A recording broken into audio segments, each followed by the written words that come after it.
been going through a bit of a rough time lately, and I've been thinking about blessings and gratitude.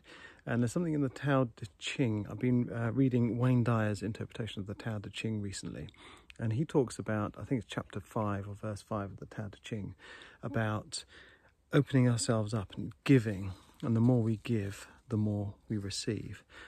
And I was thinking about this, and I think it's not in terms of just giving, materially, like in the world of the 10,000 things, in the material world, but also giving in terms of our attention and the way we think about our attention. There's the dog. And I've been thinking about blessings. And this morning, we're on the school holidays at the moment. I had a lovely little moment in bed this morning with my little girl. She was watching cartoons and I was reading. And it was just really wonderful. And I'm here on a beautiful day.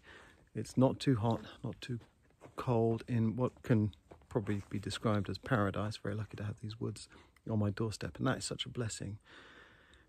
And I'm thinking about the more we see our blessings, the more we can express gratitude for the things in our lives, the more we see of them. It's like a attention bias. And I've talked about this many, many times. It's how gratitude works, why we do gratitude journals, because you're tuning into all the good things.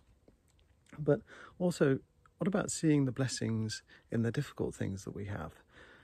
Recently I had surgery on my face to deal with a dental abscess. It was pretty horrible. If they hadn't operated, it was an emergency. It could have closed off my airways, all of that kind of thing. I went through the worst kind of experience for about a week, and then for weeks afterwards with healing, I'm still not properly healed. But what a blessing it is to know that we can go through all of that and it doesn't destroy us, but we come out the other side.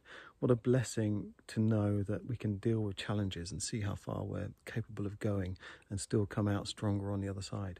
I'm trying to buy a house at the moment, and it's turned into the worst, most complicated kind of nightmare going. But what a blessing to be faced with these challenges and to be able to deal with them, as hard as it may be and as wearing and as tiring as it may be, to deal with those and to deal with all of these things at once. I think it's Pema Chodron says, the things in our lives, the challenges, they don't go away until we've learned the lessons that they're trying to teach us. And maybe that's it. Maybe, these things keep piling on, saying, have you learned yet? Have you learned yet that this is a blessing? Because there's much more to you. You have the potential to do great things. And if this is the way you have to learn it, then learn it, because you are infinite like the universe. Just let go of all the suffering and understand that this is all a blessing. It might not seem like it in the moment when you're there and you're struggling and you're in pain, when you're dealing with those traumatic thoughts, when you're dealing with your own shame, when you're dealing with, the past injustices. But sometimes when we can see the blessing in it, and we can try and shift our mental framework towards the blessing and the gratitude, then sometimes there's something really important to learn there.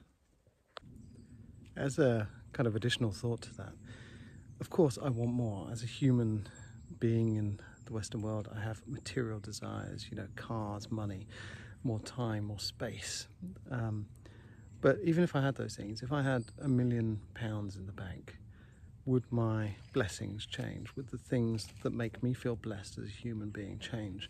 The time here in the woods, the time with my daughter, those things wouldn't change really. So, it's okay to want more, but when we start to count our blessings and we do it with frequency, suddenly we realize that we're living quite a blessed life. And that's all it takes, just count your blessings.